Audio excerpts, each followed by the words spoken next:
चंद्र विजय ने तो उसी दिन दीक्षा ले ली, लेकिन परिवार के सदस्य कहने लगे महाराज हम अभी नहीं मानेंगे आपकी बात, हम तो भगवान शंकर के पुजारी हैं, क्योंकि रावण राजा शंकर का पुजारी था तो जनता ने तो होना ही था, हम अभी नहीं मानेंगे आपकी बात को। परमात्मा फिर गए, कभी कभी रह रह कर जाते रहे, कथा सुनाते रहे, फिर घर में सुख होने लगे जो पहले शंकर जी की पूजा से नहीं हो रहे थे। फिर धीरे धीरे 16 के 16 सदस्यों ने वह दीक्षा प्राप्त कर ली। अब पहले तो वो कर्मवती जाती थी मंदोदरी के पास, तो कैसी बकवाद सुनाया करती थी, गंदी सटोरी अश्लील बातें कहानी सुनाकर उसको खुश करती थी। और फिर जब उसने ज्ञान सुना परमपिता परमात्मा से, तो फिर उसमें वह कैसेट, वो मेमोरी कार्ड दूसरा भर दिया भगवान ने। अब फिर वो लगी बोलने ये राम कथा अमर कथा, ये परमात्मा का ज्ञान सुनाने लगी। तो मंदोदरी भी भगवान की पिछले संस्कार तो थे ही इतने अच्छे, रानी जो बनी है कोई आम लड़की औरत नहीं होती, वह उसके पिछले पुण्य बहुत गजब के होते हैं, अच्छे होते हैं। लेकिन आगे वो पिछली बैटरी जो चार्ज है वो खराब कर रही होती है, जब तक आगे चार्जर शास्त्र अनुकूल साधना का नहीं लगता है, तो वो डिस्चार्ज एक दिन होनी है बैटरी तो। तो जिस कारण से भी वो उसके अंदर तड़फ थी, तो मंदोदरी कहने लगी है कर्मवती, तेरे अंदर तक गोबर भरा था सारा, और तू तो सारी बकवाद सुनाया करती थी, और ये अच्छी बातें तेरे अंदर किसने फीड कर दी, मैंने उस आदमी का नाम बता, तेरे को तो सुधारना बड़ा मुश्किल था, तू आज इतनी बड़ी आवाज़ बता भगवान के सत्र की, मैंने ये बता किसने भरा तेरे अंदर ये अच्छा माल है। तब उसने बताया कि हमारे घर एक ऋषि आते हैं, उनका नाम मुनिंद्र जी है, और बहुत अच्छी कथा सुनाते हैं, उनके मुख से सुन लेगी तो रानी आप तो गदगद हो जाओगी। तो मंदोदरी ने कहा कि अब के जब तेरे गुरुजी आवे तो मेरे पास बुला के लाना। परमात्मा ने जाना ही था, तो मंदोदरी रानी थी, रानी को एक नौकरानी का आदेश था, तो उसने सबसे पहले यही प्रार्थना रखी कि प्रभु हमारी राजा की रानी बहुत अच्छी है, मंदोदरी नाम है, और वह कह रही थी कि आपके गुरुजी को यहाँ बुला के लाना, मैं विचार सुनूंगी उनके।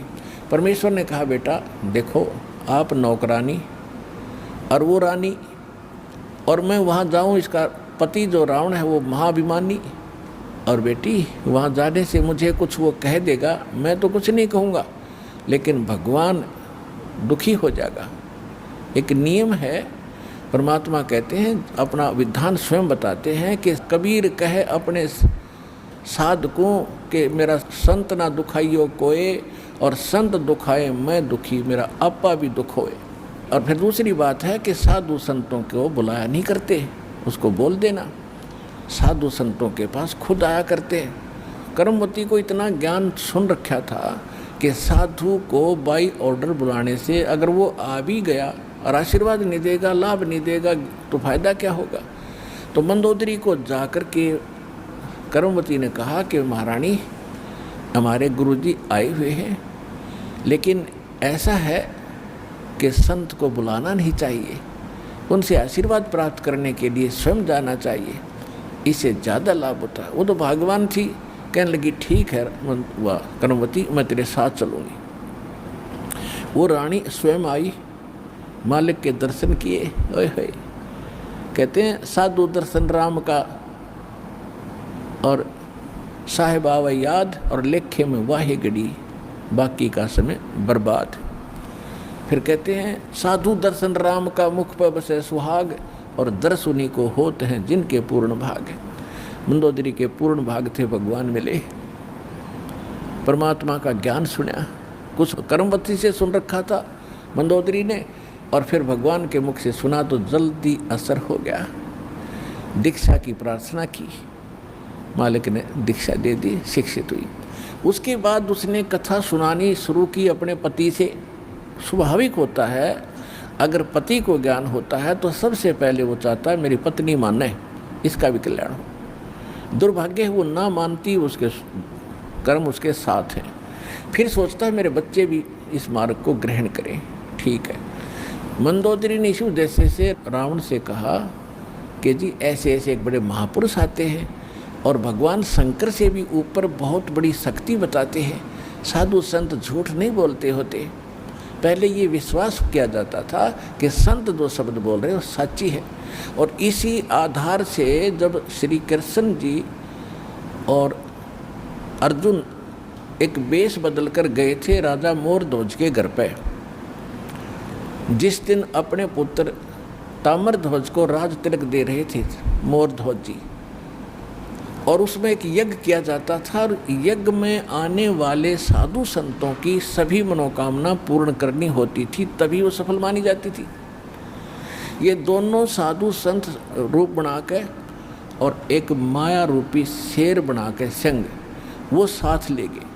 तो मोरध्वज और ताम्रध्वज और उसकी पत्नी थी वह मोरध्वज की, ताम्रध्वज की माँ, उन तीनों को पता चला तो नौकरों से कहा कि बुला के लाओ साधु संतों को, भोजन कर लेंगे।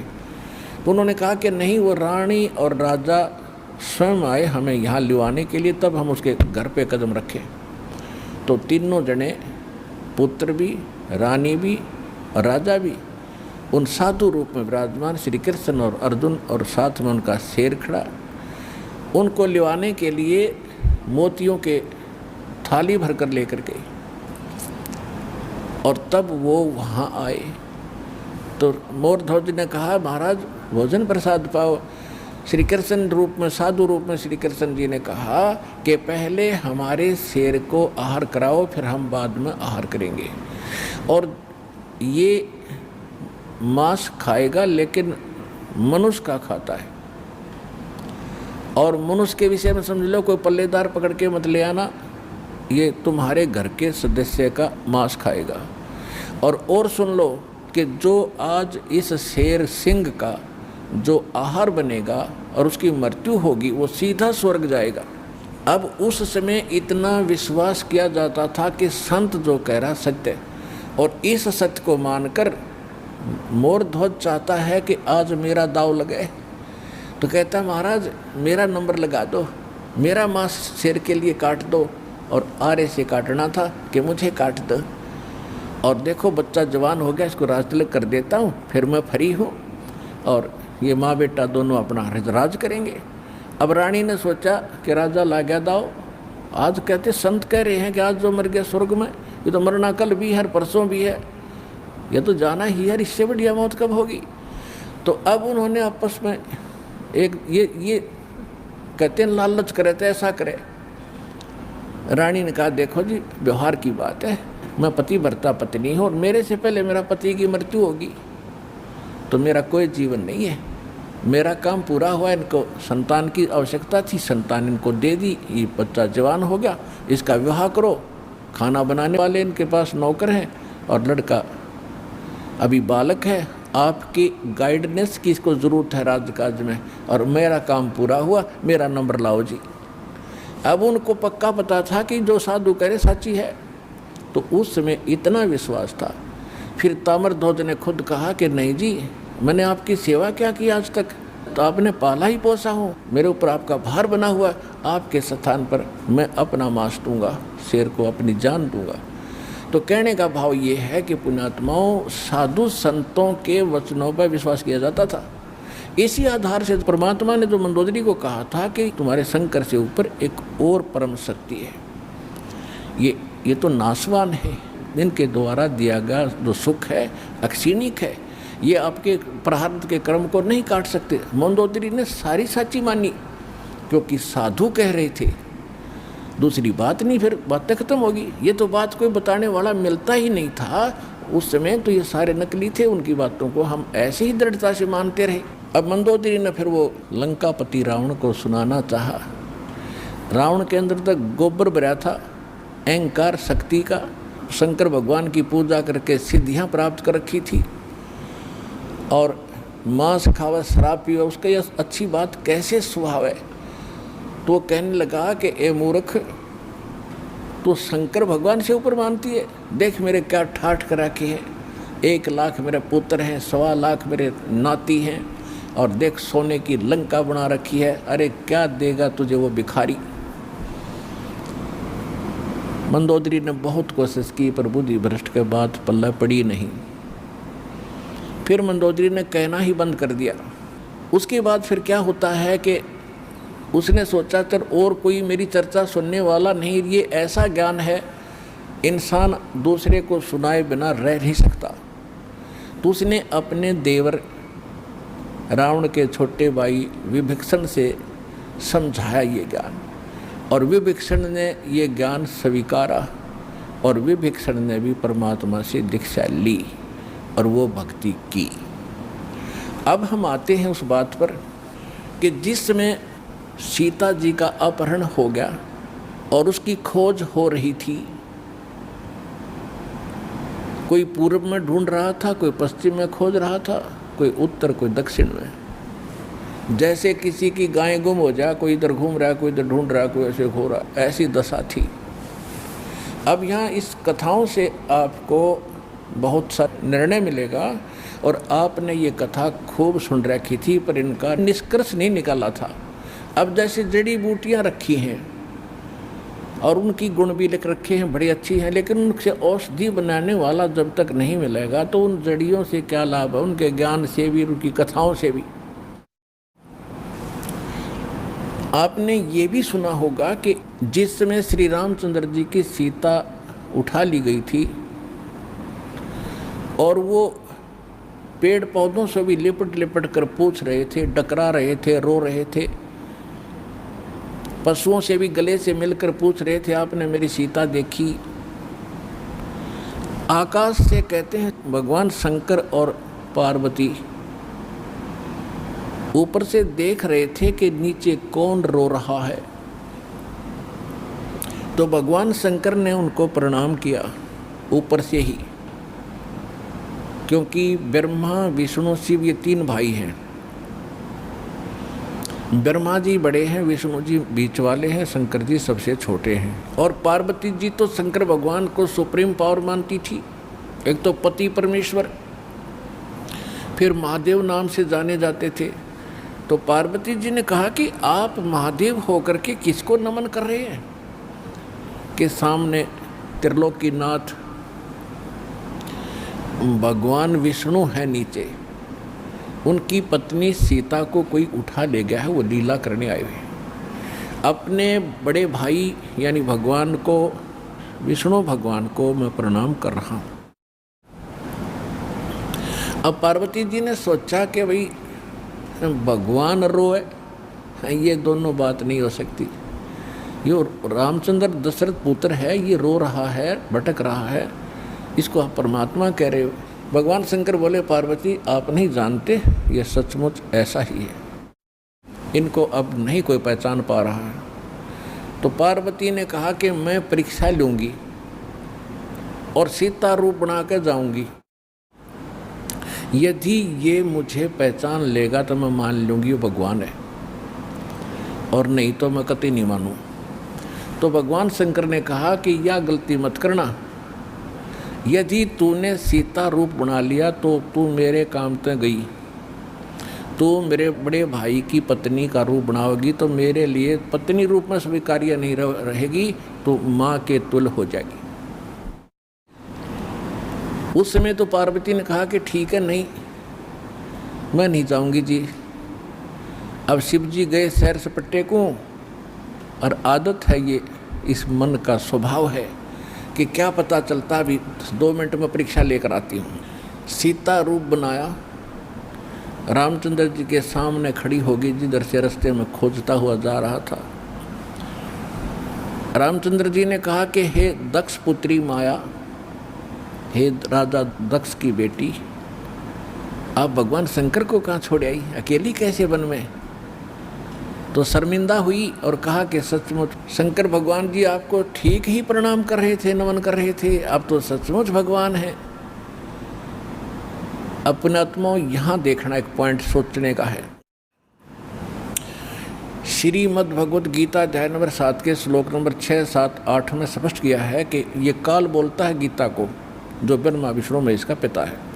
ये कहता है कि अर्जुन, बुद्धिमानों की बुद्धि और बलवानों का बल मेरे हाथ में है। जब चाहे स्विच ऑन कर दूं इनकी बुद्धि का, और जब चाहे ऑफ कर दूं। जैसे महाभारत के अंदर अर्जुन को ताकत दे दी और लाखों लोगों का नाश कर दिया उस काल से प्राप्त शक्ति से, और फिर वही अर्जुन जब श्री कृष्ण जी का निधन हो गया था, हत्या हो गई थी और सारे यादव आपस में लड़ मरे थे, उनकी पत्नियों को लेकर आ रहा था। रास्ते में जंगली लोगों ने, भीलों ने अर्जुन को पीटा, लूटा, और वही धनुष जिसे महाभारत का युद्ध जीता था वो साथ लिए रहता था उसको, और उस दिन उसके हाथ नहीं उठे, खड़ा खड़ा कांपा वो। जब सारा काम हो लिया, वो भील भ्याल पीट कर लूट कर कुछ औरतों को भी ले गए और चले गए, तब अर्जुन कोस रहा श्री कृष्ण जी को कि श्री कृष्ण बड़ा धोखेबाज था, इसने हमारे साथ बड़ा धोखा किया है। पहले तो मुझे शक्ति दे दी और ना जाने कितने जीवों का नाश करा मैंने, और आज मैं खड़ा खड़ा पिट रहा हूँ, वही अर्जुन हूँ और वही गांडीव धनुष है मेरे पास, आज ये मेरे से प्रतिज्ञा भी नहीं चढ़ाई जा रही इसकी। तो परमात्मा ने बताया कि ना श्री कृष्ण धोखेबाज था, ये सारे इस काल के अधीन हैं, इसके रिमोट से चलते हैं। तो उसी ने, काल ने जब विनाश करना था महाभारत का, तो अर्जुन को ताकत दे दी और फिर वापस ले ली, उसने अपना काम करा दिया जो करना था नाश। अब अर्जुन कितना पिट्टो। इसी प्रकार ये कहता है बुद्धिमानों की बुद्धि मेरे पास है। अब जब श्री रामचंद्र जी की खुद पत्नी गुम थी, हाँ उसका तो पता नहीं उसने कौन उठा ले गया, ढूंढते फिर जैसे गायें गुम हो जाया करे। हर वह पार्वती पहचान ली, तू तो पार्वती है, सीता नहीं है, तो वहाँ उसकी ऑन कर दी और फिर ऑफ कर दी, अब खा धक्के। अब क्या होता है, अब हनुमान जी ने छलांग लगाई, एक सिद्धि है जो आकाश में उड़ जाने की प्राप्त हो जाती है। आकाश मार्ग से जाके वो लंका में प्रवेश हुआ हनुमान जी। उनको कुछ आभास हो गया था, किसी जटायु नाम के एक पक्षी ने बता दिया था कि लंका का राजा रावण उठा कर ले गया, इसलिए वहाँ जाने की और किसी में हिम्मत नहीं थी। सूरवीर बलवान थे, हनुमान जी ने कहा कि मैं जाऊँगा तो कुछ ऐसी निशानी दो मुझे ताकि मुझे पहचान सके कि मैं ऐरा गहरा व्यक्ति नहीं हूँ, मुझ पर विश्वास करे माता। तो कहते हैं रामचंद्र जी ने अपनी छाप दे दी, अंगूठी निकाल के, उस पर नाम लिखा था उनका, और उसको सीता खूब पहचानती थी। उधर से सीता को घना दुखी कर ही रखा था, सता रखा था रावण ने, एक नौलखे बाग में छोड़ रखा था और उससे रोजाना यातना दिलाता था और अपनी पत्नी बनने की स्वीकृति वो उससे करवाना चाहता था, वो उसने स्वीकार नहीं की। और रावण को एक श्राप लगा हुआ था कि तू कभी किसी औरत के साथ बलात् नहीं कर सकेगा, स्वेच्छा से कोई संपर्क हो तो वो अलग बात है, लेकिन तू किसी का ऐसे ज़बरदस्ती नहीं कर पाएगा, नहीं तो गल जाएगा तू।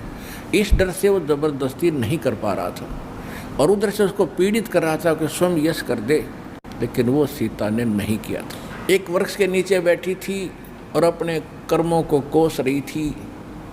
छोटा सा रूप बनाकर एक बंदर का हनुमान जी उसी वृक्ष के ऊपर बैठ गए थे। यातना देने के लिए औरतें आई थी तो भी उसने देखा था।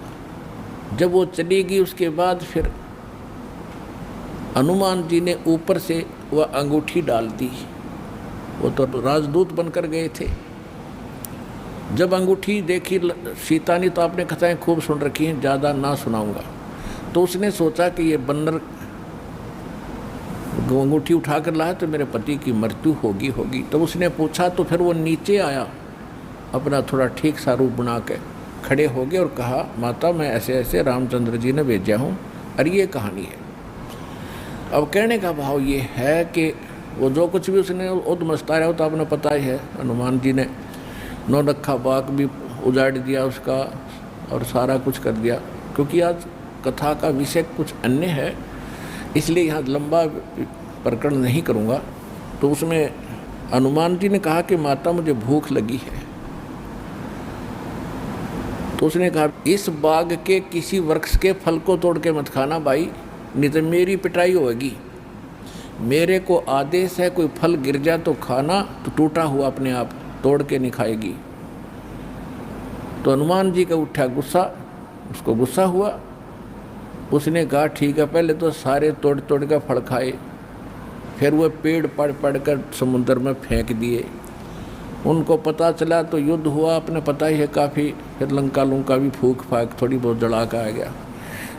और उस समय क्या कहा कि माता जी तो आप मुझे कोई ऐसी निशानी दो जिस निशानी को मैं श्री राम को दिखाऊं और वो विश्वास कर सके हाँ सीता जी की है, खोज पक्की होगी, क्योंकि इतना समुद्र को पार करके आना है, वैसे नहीं आएंगे वो।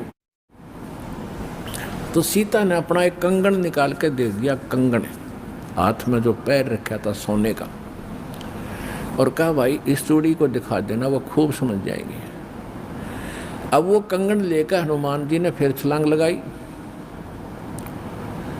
उस दिन वो ऐसे स्थान पर आके उतरा जहां पर एक ऋषि की कुटिया थी। वो ऋषि कौन थे? मुनिंद्र ऋषि स्वयं परमेश्वर थे। वहां सुंदर बाग लगा हुआ था, कुछ क्षेत्र में एक सुंदर सरोवर भरा था जल का।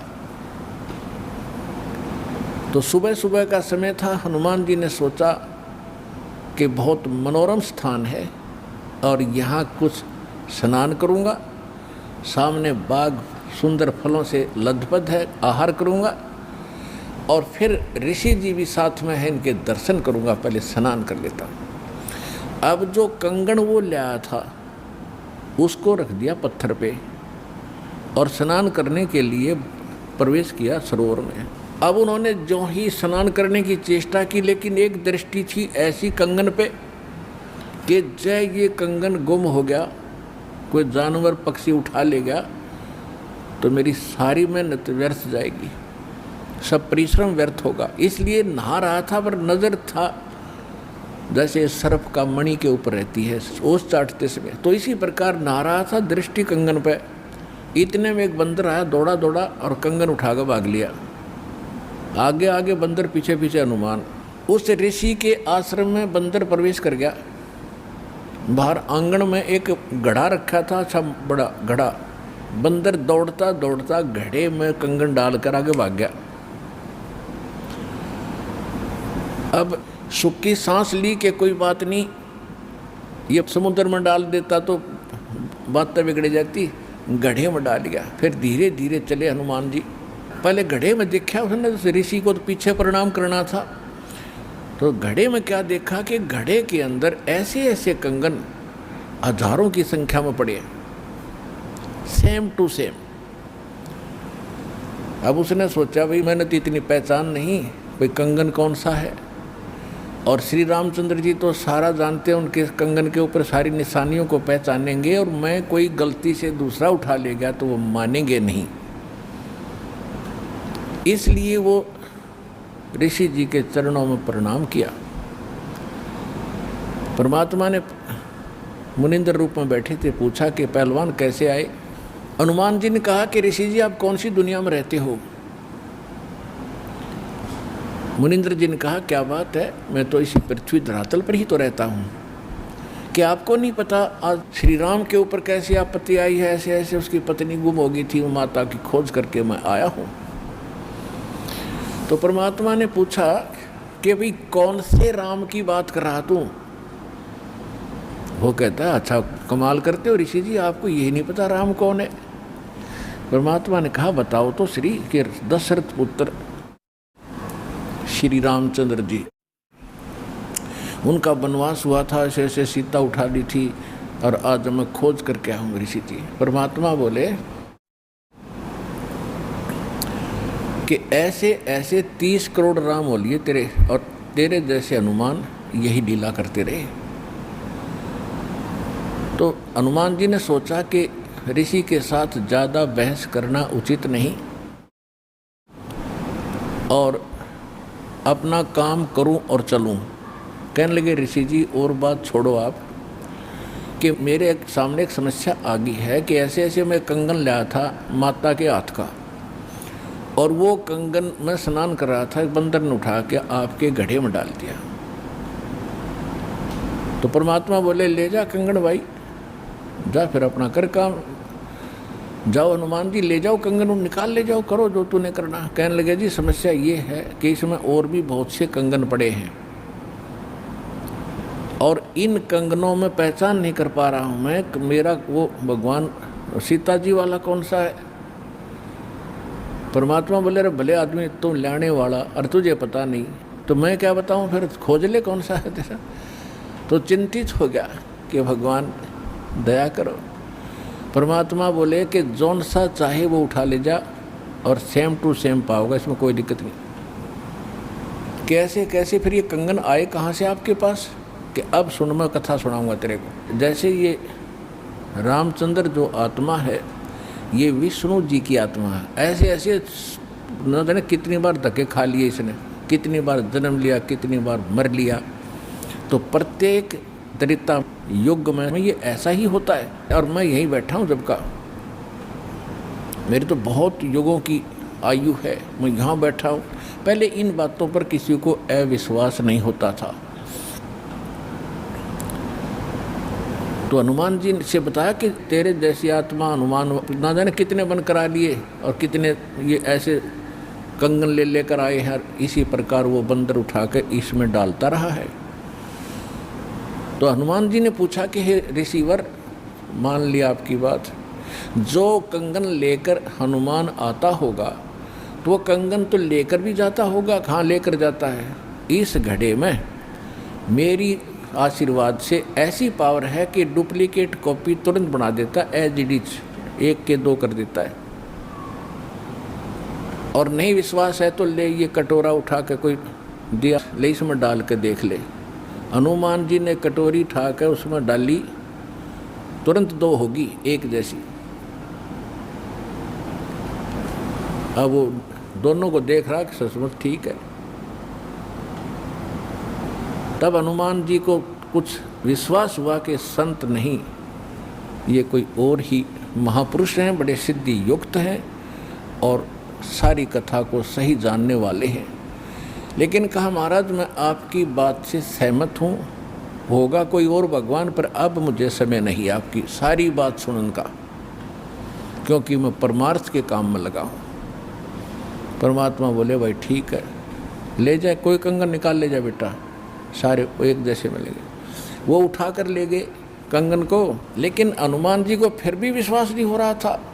जब श्री रामचंद्र जी को दिखा दिया और रामचंद्र जी ने ओके कर दिया, जब हनुमान जी को संतोष हुआ कि 3100 की 100 सच बात, वो उधर से वो ऋषि की घटना भी नहीं भूल पा रहा था, उधर से फिर युद्ध भी शुरू होना था। कहने का भाव ये है, बात फाइनल होगी कि सीता वहाँ है, सारे लक्षण बता दिए और वो कंगन को देखकर रामचंद्र जी को विश्वास हुआ। अब समस्या आई कि उसके ऊपर पुल बनाएंगे समुद्र पर। वो कथा आपको सुना दी कि 3 दिन तक स्वयं रामचंद्र जी घुटनों पानी में खड़ा होकर के याचना करता रहा। तीसरे दिन जब उसने कहा लक्ष्मण से कि बड़ा अग्नि बांध दे, ये लातों के भूत बातों से नहीं मानते, इसको फूंकता हूँ। 3 दिन हाथ जोड़ता रहा कि हे सागर राज मुझे रास्ता दे दो, ये मान नहीं रहा। तब विपर रूप धारण करके समुद्र आया। उसने कहा कि भगवान ऐसा ना करो, इसमें ना जाने कितने जीव जंतु हैं, सब नष्ट हो जाएंगे, आपको पाप लगेगा। और ये जल सारा समाप्त हो गया तो ये गड्ढा बन जाएगा, हजारों किलोमीटर गहरा, आप फिर भी नहीं जा सकते। कि हे रामचंद्र जी ऐसा काम करो, सर्प भी मर जाए लाठी ना टूटे। तो वो कारण जानना चाहा तो समुद्र ने बताया कि आपकी सेना में ये नल नील नाम के 2 ऐसे भक्त हैं जिनको इनके गुरुदेव का आशीर्वाद है कि इनके हाथों से पत्थर भी तैर जाते मेरे ऊपर और कोई चीज़ यहाँ पर फ्लोट नहीं कर सकेगी। अपने आत्माओं यहाँ मान बढ़ाई खत्म करती है। और जितने भी वहाँ आसपास ऋषि महर्षि भगत लोग थे, वो विष्णु पुजारी होते ही थे उस टाइम। तो सब ने पता चला कि विष्णु के अवतार श्री राम आए हैं। श्री राम की पत्नी उठा ली गई है, पता चल गया है वो रावण के यहाँ है, उसके ऊपर चढ़ाई करेंगे, लड़ाई करेंगे, वो मान नहीं रहा। तो नल और नील ये भगत सारे पहुँच गए सेना में, क्योंकि भगत तो हेल्प करें, दुखी ऐसा है कि, तो वो भी सेना में खड़ा पाया आगे दोनों। तो उनको बुलाया गया, रामचंद्र जी ने कहा भी नल नील कौन है वो आगे आए। अब पुण्यात्माओं यहाँ मार खाता है इंसान, और परमात्मा इस प्रकार की जो हम गलतियाँ करते हैं, अपना भक्ति नाश करते हैं, उसके लिए सतर्क करते हैं। यहाँ पर क्या किया, नल और नील के मन में अभिमान आ गया, अहंकार आ गया कि आज हनुमान भी फेल, रामचंद्र भी फेल, क्योंकि पत्थर नहीं तर रहे, समुद्र पर पुल नहीं बन रहा। हमारे पास ऐसी शक्ति है कि पत्थर रखेंगे तैर जाएंगे, आज हमारी वाह वाह हो जाएगी। अंगद भी फेल, सुग्रीव भी फेल, जामवान भी फेल, ये फेल का चक्कर मारा जीव ने। तो उस दिन वो आए ना, मालिक याद किया, रामचंद्र जी ने पूछा कि तुम्हारे पास कोई ऐसी शक्ति है पत्थर तैर जाते? कहाँ जी है, कि ट्राई करके दिखाओ। उठाया, पत्थर रखा, क्यों अभिमान था कि कर देंगे काम, वो डूब गया। दूसरा फिर रखा, वो भी डूब गया। तीसरा फिर रखा, वो भी डूब गया। अब रामचंद्र जी समुद्र की तरफ देख रहे हैं, विपर रूप में खड़े थे, ब्राह्मण रूप में, और ये कहना चाह रहे हों कि तू झूठ बोलता था, इनके पास कोई पावर नहीं। तभी समुद्र ने कहा, विपर रूप में खड़े समुद्र ने, क्योंकि ये देवता होते हैं, ये जल जो है ये देवता नहीं है, जल का कंट्रोलर एक देवता है, उसको वरुण कहते हैं। वो आकर खड़ा हो गया, तो वो कह रहा था कि हे नल नील, आज आपने गलती की भाई, आज तुमने अपना गुरु तो याद किए ही नहीं, तुमने तो नाश कर दिया बात का, करो याद उस मालिक को। तब उनको भी याद आया, कहाँ वो गलती बन गई आज तक। तो यहाँ परमात्मा बताते हैं, जैसे माता गर्भ को रख यत्न बनाए, ठेस लगे तो छन होवे तेरी ऐसे भक्ति नसावे। जैसे किसी बहन बेटी को गर्भ रहा हो तो उसकी कितनी केयर टेक करती है वह, उस लाल को सफल करने के लिए कि मेरा गर्भ पूरा हो और बच्चे का मुंह देखूं मैं। तो वो कैसे चिंतित रहती है, चलते समय भी कहीं ऊंचे नीचे पर पैर ना रखा जा, भगवान मेरा बालक गर्भ खराब ना हो जा। रात को सोती है, करवट लेती है, तब भी एकदम उठ के उधड़क जाती है, कहीं बच्चे पर दाब ना आ गई हो, मेरा गर्भ ना खराब हो जाए। तो कहते हैं जैसे माता गर्भ को और रखे यतन बनाए और ठेस लगे तो छन हो जाता है, तेरी ऐसे भक्ति नसावे। तो इस भक्ति रूपी गर्भ जो आज आपकी आत्मा में परमात्मा के सच्चे शब्द से पल रहा है, इसको इतना संयम से, इतना देखभाल से, यानी सावधानी से इसको परिपक्व करना पड़ेगा। जैसे माता गर्भ को रख है यतन बना और ठेस लगे तो छन हो, तेरी ऐसे भक्ति नसावे। तो छोटी मोटी हम गलती कर देते हैं लापरवाही में, क्योंकि हमने इस लाल की कीमत का नहीं पता, जो आज हमारी आत्मा में सत भक्ति रूपी जो मालिक का मंत्र से गर्भ रह रहा है, यानी आत्मा प्रफुल्लित हो रही है, जो भक्ति रूपी जो लाल हमारे अंदर बन रहा है, इसको ऐसे संभाल के रखना है, ना अभिमान करना है, कोई मर्यादा भंग नहीं करनी है, नहीं तो फिर नुकसान हो जाएगा, आपकी भक्ति नष्ट हो जाएगी। अब उन्होंने परमात्मा को याद किया, रे नल नील यतन करे हार, तब सतगुरु से करी पुकार। रे नल नील यतन करे हार, तब सतगुरु से करी पुकार। जा सतरे खोलखी अपार सिंधु पे सिला तिराने वाले। जा सतरे खोलखी अपार सिंधु पे सिला तिराने वाले। धन धन सतगुरु सत कबीर भगत की पीड़ मिटाने वाले। धन धन सतगुरु सत कबीर भगत की वो पीड़ मिटाने वाले। नल नील ने जब याचना की हृदय से, हे भगवान गलती बन गई, आपके हाथ में इज्जत है हमारी। तो उसी समय परमात्मा वहाँ प्रकट हो गए। थोड़ी सी दूरी पर सब ने देखा कि वो कौन आ रहा सामने। नलनील ने भी देखा, ये तो मेरे गुरुजी आगे, हमारी पुकार सुन ली इन्होंने। जब मुनिंदर जी निकट आए, सभी ने दंडवत प्रणाम किया। श्री राम ने, हनुमान ने, सब ने। हनुमान जी ने देख लिया, बाबा जी तो वही है भाई, ये तो बिल्कुल सही, ये तो शक्तिशाली ऋषि हैं। लेकिन उस समय और वार्ता करने का समय नहीं था। जो समस्या थी वह उनके सामने अड़ी हुई थी। तब श्री रामचंद्र जी ने मुनिंद्र ऋषि से अर्ज की थी, भगवान आज हमारे सामने ये समस्या आई है। अभिमानी रावण हमारी याचना नहीं मान रहा है। हमने उसे खूब दूत भेजकर, अंगद को, हनुमान जी को, सबको भेजकर उससे प्रार्थना कर ली है, इसको लौटा दे मेरी पत्नी को। वो माना नहीं। अब नहीं माना तो हमें युद्ध करना पड़ेगा और उसके लिए रास्ता चाहिए समुद्र पर। समुद्र रास्ता दे नहीं रहा। इसने विधि बताई कि आपके शिष्यों के पास यह शक्ति थी। मेरा दुर्भाग्य कि आज इनके हाथों में भी शक्ति नहीं रही।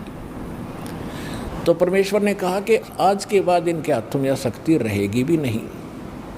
इन्होंने बहुत बड़ी गलती की है, जो मैं रोज़ बताता हूँ कि अभिमान से भगवान कोसों दूर है। और इतने दिन के बाद इतना दुख था इनके ऊपर, इन्होंने फिर बकवास कर दी। अब इनके पास यह शक्ति नहीं रही। तो श्री रामचंद्र जी ने कहा कि हे ऋषिवर, मेरी समस्या का समाधान करो। जब आप अपने बच्चों को, अपने शिष्यों को आशीर्वाद दे सकते हो शिला तराने का, तो आप खुद भी कृपा बख्श सकते हो, मेरे लिए लंका में जाने का रास्ता बना दो। तब परमेश्वर ने कहा ठीक है भाई, मेरा वचन है तेरे बाप तय। परमेश्वर ने कहा था कि तेरे बाप से मेरा वचन है कि तेरा पुल बनवाऊंगा। अब ये रामचंद्र जी का समझ में नहीं आई कि मेरे बाप से और क्या वचन है इनका, क्या वायदा है। परमात्मा ने अपनी प्यारी आत्मा धर्मदास जी को बताया था कि जब मैं प्रथम सतयुग में सतलोक से यहाँ आ रहा था तो बीच में इस काल की एक तपस्या है, वहाँ पर जीव दुखी किए जा रहे थे और मैं जोग जीत रूप में अपने पुत्र के रूप में वेशभूषा में था। तो इसने पहले मेरे साथ कुछ बकवास करी थी, ज्योत निरंजन ने इसकी पार नहीं बसाई थी, तो मेरे चरणों में गिर गया था। और इसने मेरे से वचनबद्ध करवा कर कुछ प्रार्थना की थी कि कुछ और सुविधा मुझे देना। उनमें से एक तो ये थी कि मेरा पुत्र विष्णु श्री राम रूप में जाएगा, और ऐसे उसके प्रारब्ध में लिखा है कि उसकी पत्नी को रावण उठाएगा, समुद्र पर पुल नहीं बनेगा, आपके बगैर वहाँ कोई कृपा नहीं कर सकेगा, उसकी हेल्प नहीं कर सकेगा। तो परमात्मा ने स्वीकार किया था कि मैं ये काम भी करूँगा। फिर दूसरा वर्ग किया था कि वो फिर समुद्र के ऊपर उसने जो तीर त्यार दिखा के ज़बरदस्ती धमका के रास्ता लेना चाहा था, इसका प्रतिशोध समुद्र लेगा। वो क्या करेगा कि जब ये श्री कृष्ण रूप में जाएगा और फिर ये क्या करेगा, बाद में मृत्यु के उपरांत एक राजा को दर्शन दे करके जगन्नाथ का मंदिर बनवाना चाहेगा अपनी महिमा बनाए रखने के लिए। तो उस पुरी के स्थान पर जो जगन्नाथ मंदिर बनवाओगा उसको समुद्र इस प्रतिशोध में नहीं बनने देगा कि इसने मेरी बेइज्जती की थी तीर दिखा के राम रूप में। इसका प्रतिशोध लेगा और वो मंदिर न बनने नहीं देगा, बार बार तोड़ेगा। आप उसका मंदिर बनवाना, क्योंकि बच्चे हट कर लेते हैं तो वो मानते नहीं हैं, तो इसलिए वो कह रहा था जी आप दया करिए, मानेगा नहीं। तब परमेश्वर ने कहा था तथास्तु। और भी कई चीज़ें कही थी कि दूसरा ये मांगा था कि 3 युगों में जीव थोड़े पार करना, क्योंकि परमात्मा ने कहा था कि मैं कलयुग या तेरे नीचे के लोकों में जाऊंगा और तूने सबको मिसगाइड कर रखा है, सच्चा भगवान सच्चा ज्ञान छुपा रखा है। मैं सच्चाई बताऊंगा और सबको ज्ञान दूंगा, ऐसी भक्ति और नाम दूंगा, सभी तेरे लोक से पार होकर सतलोक जाएंगे।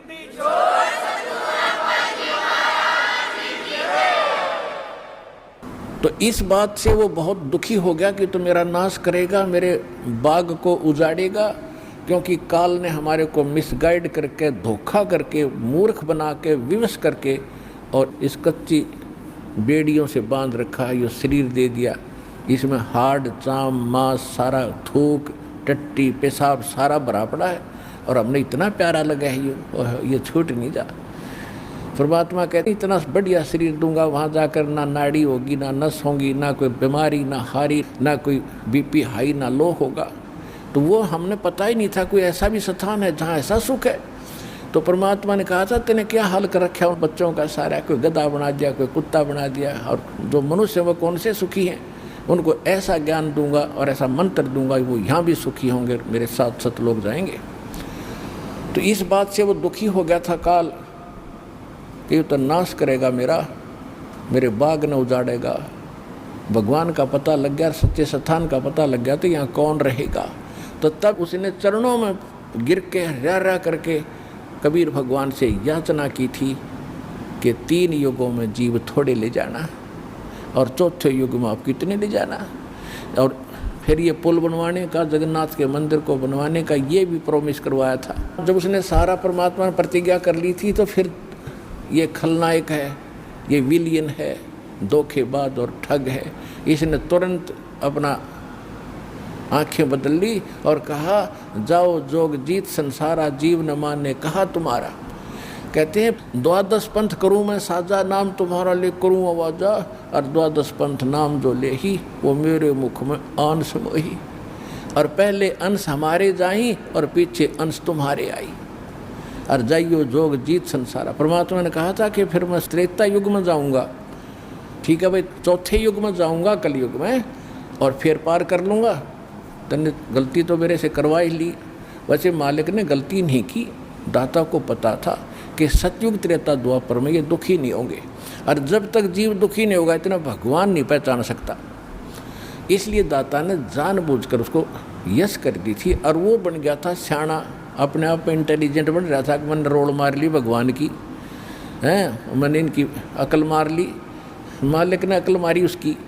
अब वो क्या कह रहा था कि देख लेना कलयुग जब आएगा, पहले मैं अपने दूत भेज कर ऐसा गलत प्रचार करवा दूंगा, ब्रह्मा विष्णु महेश तक सीमित कर दूंगा, कोई पत्थर कोई पानी कोई मंदिर कोई मस्जिद गुरुद्वारों में बांध दूंगा, और पहले अंश हमारे जाई पीछे अंश तुम्हारा आई, जाओ जोग जीत संसारा जीवन मन फिर कहा तुम्हारा। कि पहले मेरे दूत जाएंगे और सारा उल्टा ज्ञान, उल्टा भगवान, उल्टा विधान सबको बता देंगे, गलत मंत्रों से रटा देंगे। ये राधा स्वामी पंथ, धन धन सतगुरु पंथ, निरंकारी पंथ, ये रासाराम जैसे ये सारे नकली पंथ काल के चलाए हुए। तो परमात्मा को पता था कि इसने कर लेते सारे जुगाड़ अपने, और जब मेरा दास जाएगा ऐसे समय में जब इनके परिपक्व हो चुके होंगे सारे पंथ, इन्हें जो कहना सुनना होगा वो सब कह चुके होंगे, जो ज्ञान देना होगा वो दे चुके होंगे, जो नाम देना होगा वो नाम दे चुके होंगे।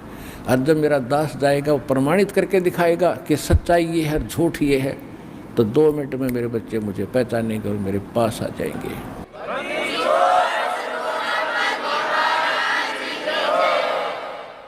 परमेश्वर ने कहा था कि चौथा युग जब कलयुग आई तब हम अपना अंश पठाई, और घर घर देखो बोध विचारा, और सत नाम सब ठोर उचारा। तो इस प्रकार परमात्मा ने जो बताया था कि चौथा युग जब आएगा और कलयुग बीतते 5500 पाचा, जब ये वचन मेरा होगा साचा। कलयुग बीत जावे जब एता, सकल सृष्टि सभी प्राणी परम पुरुष पद चेता। कि जब वो कलयुग 5500 वर्ष बीत जाएंगे तब ये मेरी बात सच्ची होगी कि घर घर में सतनाम का जाप होगा, घर घर में मेरे ज्ञान की चर्चा होगी। लेकिन ये उस समय सच्चा होगा जब कलयुग 5505 बीत जाएगा, और उस समय सभी को पता होगा कि एक परम पद है। कौन सा? गीता अध्याय नंबर 18 के श्लोक नंबर 62 में, जिसके विषय में कहा कि अर्जुन तू सर्वभाव से परमेश्वर की शरण में जा, उसकी कृपा से ही तू परम शांति को और सनातन परम धाम को, शाश्वत स्थान को प्राप्त होगा। गीता अध्याय नंबर 15 के श्लोक नंबर 4 में कहा कि तत्वदर्शी संत की प्राप्ति के उपरांत उस तत्व ज्ञान से इस अज्ञान को काटकर उसके पश्चात परमेश्वर के उस परम पद की खोज करनी चाहिए, जहाँ जाने के बाद साधक कभी लौटकर संसार में नहीं आते। और जिसने सबरमंडों की रचना की उस परमेश्वर की उस परम पद की यानी अमर लोक की शाश्वत स्थान की खोज करनी चाहिए। तो यहाँ परमात्मा कह रहे हैं कि चौथा युग जब कलयुग आई तब हम अपना अंश पठाई और घर घर देखो बोध विचारा, घर घर में तत्व ज्ञान का चर्चा चला करेगी और सतनाम सब ठोर उचारा। सतनाम का सबको दिया जाएगा। आज तक सतनाम की छींट भी ना लगी थी, ना राधा स्वामी वालों को, ना धन सतगुरु वालों को। सतनाम सतनाम का तो बहुत गुणा गीत गाते हैं और कख नहीं पता इनको। ऐसे ही सिख समाज को सतनाम का कोई पता नहीं था। नानक साहिब जी सतनाम का जाप क्या करते थे, 2 अक्षर का जाप था। लेकिन इन महापुरुषों को परमात्मा ने सख्त हिदायत दे दी थी कि अभी डिस्क्लोज ना करना, नहीं तो काल के दूतों का दाव लग जाएगा और ये सब बच्चे मुझे पहचान नहीं पाएंगे।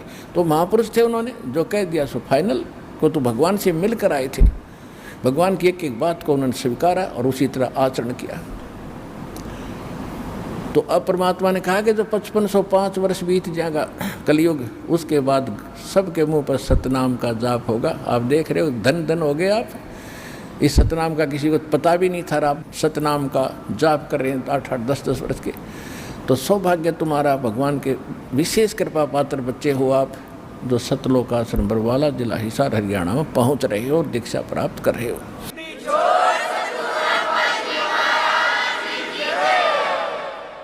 अप्रसंग आया है कि परमेश्वर ने कहा था कि मैंने तेरे बाप से वचन कर रखा है, इसलिए मैंने आना पड़ा और ये पुल बनवाऊंगा मैं। अब रामचंद्र के बात समझ नहीं आया, मेरे पिता से कैसे वचन हुए होंगे। सोचा कभी बात होगी इनकी, पिताजी के पास साधु संत आते ही रहे थे। तो परमेश्वर एक सोटी ले रहे थे हाथ में, डंडा, और परमात्मा ने कहा कि आ जाओ मेरे साथ साथ। इस पहाड़ के चारों तरफ एक चक्कर लगाता हूँ, निशान लगा दी रेखा कि एक बहुत बड़ा पहाड़ था, उसके चारों तरफ का एक लाइन खींचा है रेखा। परमात्मा एक रेखा खींच दी डंडी से कि इसके बीच बीच के पत्थर मैंने हल्के कर दिए, फ्लोटिंग कर दिए, और इनको उठाओ और फोड़ो, त्रासो और पुल बनाओ। नल और नील को फिर भी सेवा दे दी कि ये राज मिस्त्री रहे हैं और इनको पत्थर तराश के सेट करना आता, इसकी मदद लेना, और नल नील सहायता करना इस परोपकार में। तो नल नील ने वो राज का काम कराया था उनमें, उनको तराश तरूस के एक दूसरे में फंसा दिया ताकि वो अड़े रहे। लेकिन आशीर्वाद कबीर भगवान मुनिंद्र जी का था, जिससे वो पत्थर तरे थे और लंका पर चढ़ाई करने के लिए समुद्र पर पुल बना था। धन धन सत्य गुरु सत्य कबीर भगत की पीड़ मिटाने वाले। धन धन सत्य गुरु सत्य कबीर भगत की पीड़ मिटाने वाले, भक्त की पीड़ मिटाने वाले, भक्त की पीड़ मिटाने वाले। धन धन सतगुरु सत्य कबीर भगत की पीड़ मिटाने वाले। रहे नल नील यतन कर हार, तब सतगुरु से करी पुकार। रहे नल नील यतन कर हार, तब सतगुरु से करी पुकार। जा सत रेखा लिखी अपार सिंधु पे, सिला तिराने वाले। जा सत रेखा लिखी अपार सिंधु पे, सिला तिराने वाले। धन धन सतगुरु सत कबीर भगत की पीर मिटाने वाले। डसी सर्प ने जब जा पुकारी, इंद्रमती अकुलाए। डसी सर्प ने जब जा पुकारी, इंद्रमती अकुलाए। आपने तुरंत करी सहाय, बेरूली मंत्र सुनाने वाले। आपने तुरंत करी सहाय, बेरूली मंत्र सुनाने वाले। धन धन सतगुरु सत कबीर भगत की पीड़ मिटाने वाले। दामोदर सेठ के होते अकाज, अर्ज करी डूबता देखे जहाज। दामोदर सेठ के होते अकाज, अर्ज करी डूबता देखे जहाज। लाज मेरी रखियो गरीब नवाज, सिंधु से पार लंघाने वाले। लाज मेरी रखियो गरीब नवाज, समुद्र से पार लंघाने वाले। धन धन सतगुरु सत कबीर, भगत की पीड़ मिटाने वाले। कह कर जोड़ दीन धर्मदास, दरस दे पूर्ण करियो आस। कह कर जोड़ दीन धर्मदास, दरस दे पूर्ण करियो आस। मेटियो जन्म मरण की तरास, सत्य पद प्राप्त कराने वाले। मेटियो जन्म मरण की तरास, सत्य पद प्राप्त कराने वाले। धन धन सतगुरु सत कबीर, भगत की पीड़ मिटाने वाले। भगत की पीड़ मिटाने वाले, भगत की पीड़ मिटाने वाले। धन धन सतगुरु सत कबीर, भगत की पीड़ मिटाने वाले। अपनात्माओं, धर्मदास जी को जब ज्ञान हुआ, भगवान ने सारी कथा बताई, बेटा मैं ऐसे ऐसे चारों युगों में आया हूँ। तो इसमें बता रहा है कि हे मालिक, आप तो सबके दुख दूर करते हो।